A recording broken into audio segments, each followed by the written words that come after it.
Hi friends, welcome back to my channel. ನಾನು GRSನ ವ್ಲಾಗ್ನ ಇವತ್ತು ಹಾಕ್ತಾಯಿದ್ದೀನಿ. ಮೈಸೂರಿನ ಟ್ರಿಪ್ನ ಇಲ್ಲಿಗೆ ಎಂಡ್ ಮಾಡ್ತಾಯಿದ್ದೀನಿ. ನನಗೆ ಎಸ್ಟರ್ಡೇ ಹಾಕಬೇಕು ಅಂತ ಅಂದ್ಕೊಂಡಿದ್ದೆ, ಬಟ್ ಕೆಲವೊಂದು ರೀಸನ್ನಿಂದ ಆಗಲಿಲ್ಲ. ಏನು ಪ್ರೈಸ್ ಇದೆ ಇದು GRSಲ್ಲಿ ಮಕ್ಕಳಿಗಾಗಿರ್ಬೋದು ನಮಗಾಗಿರ್ಬೋದು ಎಲ್ಲ ನಾನು ಫ್ರಂಟಲ್ಲೇ ತೋರಿಸಿದ್ದೀನಿ. ಅದನ್ನು ನೋಡ್ಕೊಳ್ಳಿ. ಅದು ಮಕ್ಳಿಗೆ ಸ್ವಲ್ಪ ಜಾಸ್ತಿ ಆಯಿತು ಅಂತ ಅನಿಸುತ್ತೆ. ಏನು ಕೆಲವೇ ಗೇಮ್ಗಳಷ್ಟೇ ಅವರಿಗೆ ಇರೋದೊಳಗಡೆ. ಆ ಪ್ರೈಸಿಗೆ ಅಷ್ಟು ಇಲ್ಲ ಗೇಮ್ಸ್ಗಳು. ಸರ್ ನಾವು ಎಂಟ್ರೆನ್ಸ್ ಬಂದ್ವಿ. ಯಾರಿಗಾದರೂ ಒಬ್ಬರಿಗೆ ನಾವು ಬಂದಿರೋ ಫ್ಯಾಮಿಲಿಯಲ್ಲಿ ಬರ್ತಡೇ ಇದ್ದರೆ ಅಂದರೆ 2 ಮೆಂಬರ್ಸ್ ಅವ್ರು ಕರ್ಕೊಂಡು ಬಂದಿದ್ರೆ ಅಂತ ಫ್ರೀ ಇರುತ್ತೆ ಅವರಿಗೆ ಅಂತ ಹೇಳಿದ್ರು. ಒಂದು ಟೀ ಶರ್ಟ್ ಕೂಡ ಕೊಡ್ತಾರೆ, ಹಾಗೆ ಒಂದು ಫ್ರೇಮ್ ಕೊಡ್ತಾರೆ ಲಾಸ್ಟಿಗೆ ಅಂತ. ನನ್ನ ಅಕ್ಕಂದು ಬರ್ತಡೇ ಇತ್ತು, ಇಲ್ಲೇ ಫೋಟೋ ತೆಗೆಸ್ತಾರೆ. ಸೊ ಫೋಟೋ ತೆಗೆಸ್ಕೊಂಡು ಅಂತ ಹೇಳಿ ಬಂದ್ವಿ. ಸ್ಟಾರ್ಟಿಂಗಲ್ಲಿ ಟೀ ಶರ್ಟ್ ಕೊಟ್ಟರು.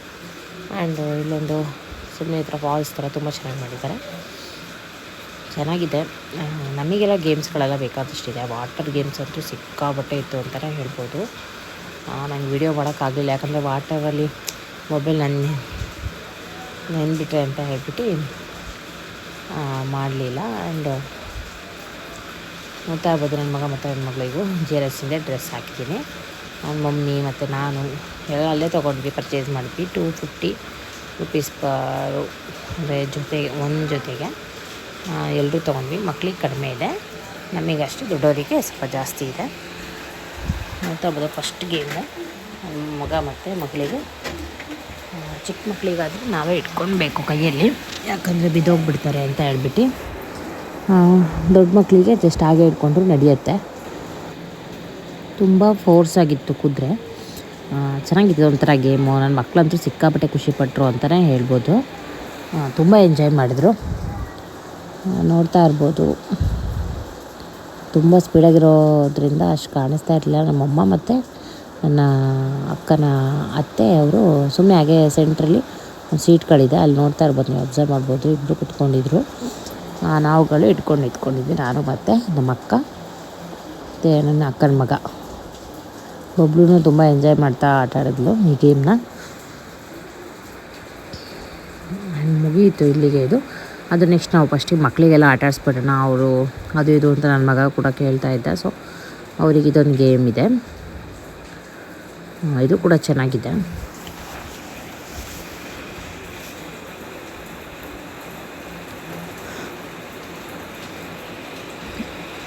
ನಮಗಿಂತ ಒಂದು 100 ಏನೋ ಕಡಿಮೆ ಅಷ್ಟೇ. ಅಂದರೆ ಹೈಟ್ ವೈಸ್ ತೊಗೊಳ್ತಾರಲ್ಲಿ ಮಕ್ಕಳಿಗೆ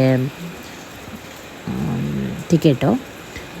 ಅಂದರೆ ಏಜ್ ಪ್ರಕಾರ ತೊಗೊಳ್ಳಲ್ಲ, ಅವ್ರು ಏಜ್ ಪ್ರಕಾರ ತೊಗೊಬೇಕು ಆ್ಯಕ್ಚುಲಿ. ಇವ್ರು ಏನಿಲ್ಲ, ಬರೀ ಹೈಟ್ ಅಂತೆ 3.5 ಇಟ್ಟಿದ್ರೆ ಕೊಡಲೇಬೇಕಂತ, 3ಇಂದ ಒಳಗಡೆ ಇದ್ದರೆ ಕೊಡೋ ಆಗಿಲ್ಲ ಅಂತೆ. ಮಕ್ಕಳು ಹೈಟು ಅಂದರೆ ಪರ್ಸ್ನಾಲಿಟಿ ಮೇಲೆ ಹೋಗುತ್ತೆ ಆ್ಯಂಡ್ ಫ್ಯಾಮಿಲಿ ಮೇಲೆ ಕೂಡ ಹೋಗುತ್ತೆ. ಹೈಟ್ ವೈಸು ಅದನ್ನು ನೋಡಬಾರ್ದು, ಆ್ಯಂಡ್ ಏಜ್ ನೋಡಬೇಕು, ಅದು ಒಂದು ಅನ್ನಿಸ್ತು ನನಗೆ. ಅದಾದಮೇಲೆ ನನ್ನ ಅಕ್ಕ ಮತ್ತು ನಮ್ಮ ಸೂರಜಣ್ಣ ಅವರು ಇದು ಗೇಮ್ಸ್ ಆಟಾಡ್ತಾ ಇದ್ದಾರೆ. ಡ್ರ್ಯಾಗನ್ನು ಸಿಕ್ಕಾಬಟ್ಟೆ ಭಯ ಆಯಿತು ಅದು ನೋಡಿ. ನಾವು ಅದನ್ನು ಆಟ ಆಡೋಕ್ಕೆ ಹೋಗಲಿಲ್ಲ. ಅದಾದಮೇಲೆ ಕಾರ್ ಡ್ಯಾಶಿಂಗಿಗೆ ಮಾತ್ರ ಹೋದ್ವಿ. ಇದೊಂದು ಬೆಲ್ಟ್ ಕೊಟ್ಟಿರ್ತಾರೆ ಅವರು, ಅಂದರೆ ನಾವು ಲಾಕರ್ ಏನು ಇಟ್ಟಿರ್ತೀವಲ್ಲ, ಅದು ಒಂಥರ ಸೆನ್ಸರ್ ಇರುತ್ತೆ. ಜಸ್ಟ್ ಟಚ್ ಮಾಡಿದ್ರೆ ಆಯಿತು, ಓಪನ್ ಆಗುತ್ತೆ. ನಮ್ಮದು ಬಟ್ಟೆಗಳಾಗಿರ್ಬೋದು, ಮೊಬೈಲು ಎಲ್ಲ ಅಲ್ಲೇ ಇಟ್ಬೋದು. ಅದಾದಮೇಲೆ ನಾವು 5D ಒಂದು ಮೂವಿ ನೋಡಿದ್ವಿ, ಅದು ಕೂಡ ಸಖತ್ತಾಗಿತ್ತು. ಮೂಮೆಂಟ್ ಮೂವಿ ಅಂತಲೇ ಹೇಳ್ಬೋದು 5D. ಅದಾದಮೇಲೆ ಮಕ್ಕಳಿಗೆ ಕಿಂಡರ್ ಜಾಯ್ ಅಂತೆ, ಪಪ್ಸು ಹಸಿವಾಗ್ತಾಯಿತ್ತು. ನಾವು ಮಾರ್ನಿಂಗ್ ಟಿಫನ್ ತಿಂದಿರೋದ್ರಿಂದ ಪಪ್ಸ್ ಏನಾದರೂ ತೊಗೊಂಡು ತಿನ್ನೋಣ ಸದ್ಯಕ್ಕೆ, ಆಮೇಲೆ ಊಟ ಮಾಡಿದ್ರೆ ಆಗುತ್ತೆ ಅಂತ ಹೇಳ್ಬಿಟ್ಟು ಎಲ್ಲ ತಿಂದು ಜ್ಯೂಸ್ ಎಲ್ಲ ಕುಡಿದ್ಬಿಟ್ಟು. ಮತ್ತು ನನ್ನ ಮಗಳು ಪಾಪ್ಕಾರ್ನ್ ಬೇಕು ಅಂತಿದ್ಲು. ಸೊ ಅವಳಿಗೆ ಕೂಡ ಪಾಪ್ಕಾರ್ನ್ ಕೊಡಿಸ್ದೆ. GRS ಇಲ್ಲೋ ಮಜಾ ಅಲ್ಲೇ ಅಂತ ಹೇಳ್ಬಿಟ್ಟು ಒಂದು ಕ್ಯಾಪ್ಷನ್ ಇದೆ, ಅದು ಆ್ಯಕ್ಚುಲಿ ನಿಜ ಅಂತಲೇ ಅನಿಸುತ್ತೆ, ಅನ್ನಿಸ್ತು ಕೂಡ ನಮಗೆ. ತುಂಬ ಎಂಜಾಯ್ ಮಾಡಿದ್ವಿ. ಆದಮೇಲೆ ಒಂದು ಟ್ರೈನಿಂದು ಗೇಮ್ ಇತ್ತು ಮಕ್ಕಳಿಗೆಲ್ಲ, ಅವ್ರಿಗೆ ಕೂಡ ಹಚ್ಚಿದ್ವಿ. ಒಂದು ಸುಮ್ಮನೆ ಹಾಗೆ ಒಂದು ಫುಲ್ ಒಂದು ಸರ್ಕಲ್ ಹಾಕತ್ತೆ.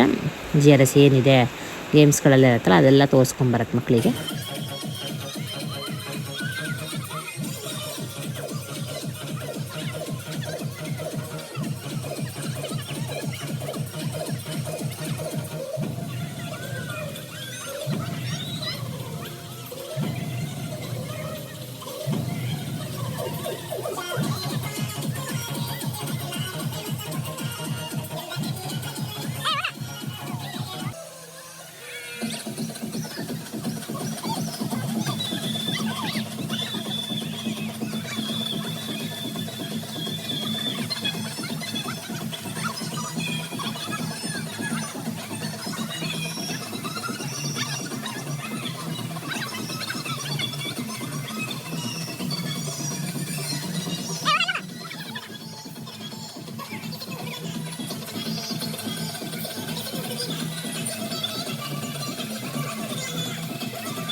ನೋಡ್ಕೊಂಡು ಬಂದ್ರಲ್ಲ, ಅದು ರೈನ್ ಡ್ಯಾನ್ಸು ಸಖತ್ತಾಗಿತ್ತು ಅಂತಲೇ ಹೇಳ್ಬೋದು.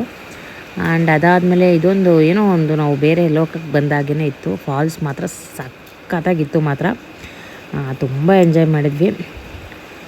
ಗೇಮ್ಸ್ಗಳೂ ಎಂಜಾಯ್ ಮಾಡಿದ್ವಿ. ಆ್ಯಂಡ್ ಇದು ಕೂಡ ಇದ್ರ ಪಕ್ಕನೇ ಒಂದು ವಾಟರ್ ಗೇಮ್ ಇದೆ, ಅದು ಕೂಡ ಸಖತ್ತಾಗಿದೆ. ತುಂಬ ಖುಷಿ ಆಯ್ತು ನಮಗಂತೂ. ಅದಾದಮೇಲೆ ಇದೊಂದು ದೊಡ್ಡ ಗೇಮ್ ಇಲ್ಲಿ ತೋರಿಸ್ತಾ ಇದ್ದೀನಿ, ಆರೆಂಜ್ ಕಲರ್ದು. ಅದೊಂದು ಆಟಾಡೋಕ್ಕೆ ಅಂತ ನಾನು ಮತ್ತು ಅಕ್ಕ ಹೋದ್ವಿ. ಬಟ್ ಹೋಗಿ ಹೆದ್ರುಕೊಂಡೆ 4 ಮೆಂಬರ್ಸ್ ಬೇಕಿತ್ತು ಅಂತೇಳಿ ಹೋಗಲಿಲ್ಲ. ಇಷ್ಟೇ ಇಲ್ಲಿಗೆ ಎಂಡ್ ಮಾಡ್ತಾಯಿದ್ದೀನಿ ಈ ವಿಡಿಯೋನ. ಆ್ಯಂಡ್ ಅದಾದಮೇಲೆ ಅಲ್ಲಿಂದ ಬಂದಾದಮೇಲೆ 2 ಡೇಸ್ ಬಿಟ್ಟು ನನ್ನ ಮಗನಿಗೆ ಸ್ಕೂಲ್ ಸ್ಟಾರ್ಟ್ ಆಯಿತು. ಮಾನಸ ಇಂಟರ್ನ್ಯಾಷನಲ್ ICSE ಸ್ಕೂಲಿಗೆ ನನ್ನ ಮಗನ ಜಾಯಿನ್ ಮಾಡಿಸ್ದೆ ಈ ಸರಿ. ಲಾಸ್ಟ್ ಟೈಮು ಗೋಪಾಳದಲ್ಲಿ ಇಂಡೋ ಕಿಡ್ಸಿಗೆ ಹೋಗ್ತಾಯಿದ್ದ. ಚೇಂಜ್ ಇರಲಿ, ಅವ್ನು ನನ್ನ ಜೊತೆಗೆ ಇರಬೇಕು ಅಂತ ಹೇಳ್ಬಿಟ್ಟು ಸ್ವಲ್ಪ ದೊಡ್ಡವನಾದ್ರಿಂದ ಅಪ್ಪ ಅಮ್ಮನ ಜೊತೆ ಇದ್ದ ಅವನು. ಸೊ ಹಠ ಮಾಡ್ತಾಯಿದ್ದ ಅಂತ ಹೇಳ್ಬಿಟ್ಟು ನನ್ನ ಜೊತೆಗೇ ಇಟ್ಕೊಂಡೆ. ನನ್ನ ಮಗಳು ಅಲ್ಲಿ ಹೋಗಿದ್ದಾಳೆ ಅಮ್ಮ ಮತ್ತು ಅಪ್ಪನ ಹತ್ರ. ಅಂದರೆ ಅವರಿಗೆ ಮೊದಲಿಂದ ನನ್ನ ಮಕ್ಕಳನ್ನ ನೋಡ್ಕೊಂಡು ಒಬ್ಬರಾದ್ರೂ ಇರಲೇಬೇಕು, ಎಲ್ಲೋ ಒಂಥರ ಫೀಲ್ ಮಾಡ್ಕೊತಾರೆ. ಸೊ ನಮ್ಮ ಅಪ್ಪ ಅಮ್ಮ ಚೆನ್ನಾಗಿರೋ ತನಕ ನನ್ನ ಮಗಳನ್ನ ನೋಡ್ಕೊತಾರೆ. ಅದಕ್ಕೆ ಅವರು ಬಿಡು ಅಂತ ಹೇಳಿ ಫೋರ್ಸ್ ಮಾಡ್ತಾರೆ. ಸೊ ಬಿಟ್ಟಿದ್ದೀನಿ ಅಷ್ಟೇ. ನನಗೇನು ಅವಶ್ಯಕತೆ ಇಲ್ಲ, ನಾನೇ ಇಟ್ಕೊಳ್ಳೋಕೆ ರೆಡಿ ಇದ್ದೀನಿ. ಬಟ್ ಅವರಿಗೆ ತುಂಬ ಆಸೆ ನನ್ನ ಮಕ್ಕಳು ಮೇಲೆ, ಇಬ್ಬರಲ್ವಾ ಅಂತ ಹೇಳ್ಬಿಟ್ಟು ಅವನಿಗೆ ಕೂಡ ಅಷ್ಟೇ ಆಸೆ ಮಾಡ್ತಿದ್ರು. ಬಟ್ ಅವ್ನು ಇವಾಗ ಹೋಗೋಕ್ಕೆ ರೆಡಿ ಇಲ್ಲ, ದೊಡ್ಡವನಾಗಿದ್ದಾನೆ. ಅವಳು ಅಷ್ಟೇ ದೊಡ್ಡವಳಾದಮೇಲೆ ಇಲ್ಲೇ ಬಂದುಬಿಟ್ಟು ಇರೋದಷ್ಟೇ.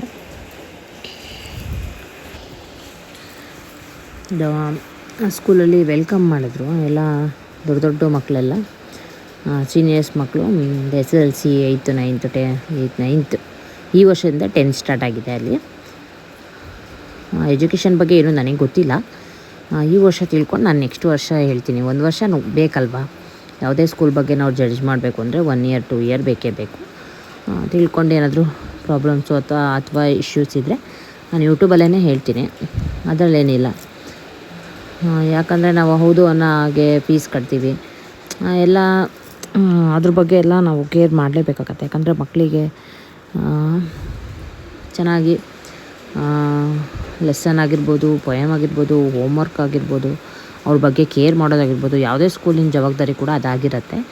ನಾವು ಎಲ್ಲ ಪೇರೆಂಟ್ಸ್ ಎಲ್ಲ ಮಾರ್ನಿಂಗ್ ಬಿಟ್ಟು ಬಂದುಬಿಟ್ಟು ಈವ್ನಿಂಗ್ ತನಕ ವೇಟ್ ಮಾಡ್ತಾಯಿರ್ತೀವಿ. ಅವ್ರ ಮೇಲೆ ಒಂದು ನಂಬಿಕೆ ಇಟ್ಟಿರ್ತೀವಿ. ಅದಕ್ಕೆ ಯಾವ ಸ್ಕೂಲಲ್ಲೂ ಯಾವುದೇ ರೀತಿ ಇದಾಗಬಾರ್ದು. ಸೊ ನಾನು ನೆಕ್ಸ್ಟ್ ಇಯರ್ ಇದು ಹೇಳ್ತೀನಿ ಏನಾದರೂ ಪ್ರಾಬ್ಲಮ್ ಇದ್ದರೆ. ಈಗ ಸದ್ಯಕ್ಕೆ ನನಗೆ ಗೊತ್ತಿರೋ ಹಾಗೆ ಚೆನ್ನಾಗಿ ನಡೀತಾ ಇದೆ. ಇವಾಗ ಒಂದು 15 ಡೇಸಿಂದ ಹೋಗ್ತಾ ಇದ್ದಾನೆ, ಚೆನ್ನಾಗಿದೆ. ಆ್ಯಂಡ್ ನೋಡ್ಬೋದು ತುಂಬ ಮಕ್ಕಳಿದ್ದಾರೆ, ಅಂದರೆ ಒಂದು 450 ಅರೌಂಡಿಂಗ್ ಇರ್ಬೋದೇನಪ್ಪ ಎಲ್ಲ ಟೋಟಲ್ ಸೇರಿಬಿಟ್ಟು. ಅಷ್ಟು ಮಕ್ಕಳಿದ್ದಾರೆ ಅಂತ ಅಂದ್ಕೊಳ್ತೀನಿ.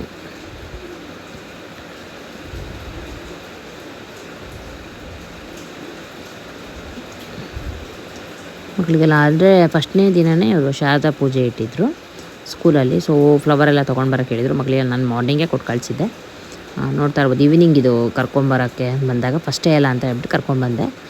ಆಫ್ಟರ್ನೂನು ನಾನು ಮತ್ತು ನನ್ನ ಫ್ರೆಂಡು ಕ್ಲಿಫ್ ಎಂಬಸಿಗೆ ಹೋಗಿದ್ವಿ ಊಟ ಮಾಡಲಿಕ್ಕೆ ಏನಾದರೂ ಅಂತ ಹೇಳ್ಬಿಟ್ಟು ಲಂಚಿಗೆ. ನನ್ನ ಹಸ್ಬೆಂಡು ಮತ್ತು ನನ್ನ ಫ್ರೆಂಡಿನ ಹಸ್ಬೆಂಡ್ ಅಂದರೆ ಅಣ್ಣ ಇಬ್ಬರು ಔಟ್ಸೈಡ್ ಹೋಗಿದ್ರು. ಅಂದರೆ ಎಲ್ಲೋ ಒಂದು ಸ್ವಲ್ಪ ಹಾಸನ ಹೋಗಬೇಕು ಅಂತೇಳಿ ಹೋಗಿದ್ರು. ಸೊ ನಾವು ಬಿರಿಯಾನಿ ಮತ್ತು ಅದು ಇದು ತಿನ್ಕೊಂಡು ಮತ್ತು ರಿಟರ್ನ್ ಬಂದುಬಿಟ್ಟು ಇವನಿಗೆ ಕರ್ಕೊಂಡು ನಾನು ಮನೆಗೆ ರಿಟರ್ನ್ ಆದೆ. ಇಷ್ಟೇ ಫ್ರೆಂಡ್ಸ್ ಇವತ್ತಿನ ವ್ಲಾಗ್ ನೀವೆಲ್ಲರಿಗೂ ಇಷ್ಟ ಆಗಿದೆ ಅಂದ್ಕೊಳ್ತೀನಿ. ಇಷ್ಟ ಆಗಿದ್ರೆ ಲೈಕ್, ಶೇರ್, ಸಬ್ಸ್ಕ್ರೈಬ್ ಮಾಡೋದನ್ನು ಮರಿಬೇಡಿ. ಓಕೆ, ನಾನು ಇನ್ನೊಂದು ವೀಡಿಯೋ ಜೊತೆ ಮತ್ತೆ ಸಿಗ್ತೀನಿ. ಓಕೆ, ಬಾಯ್.